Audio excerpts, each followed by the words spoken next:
msikate tamaa na rehema ya Allah subhanahu wa ta'ala, kwa sababu Allah husamehe madhambi yote. Nyenyekeeni kwa Allah, rudini kwake na mnyenyekee kwake kabla haijawajieni nyinyi adhabu na hali ya kuwa nyinyi hamtambui.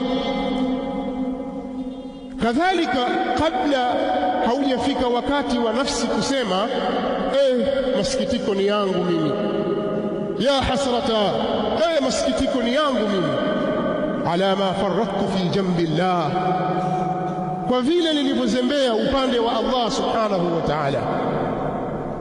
Wa in kuntu la min as-sakhirin, na hakika mimi nilikuwa ni katika wenye kufanya mzaha. Wa in kuntu la min as-sakhirin, na hakika mimi nilikuwa ni katika wenye kufanya mzaha. Na kabla haijafikia nafsi kusema lau Allah angeniongoza mimi, basi mimi ningekuwa ni katika wenye kumcha yeye.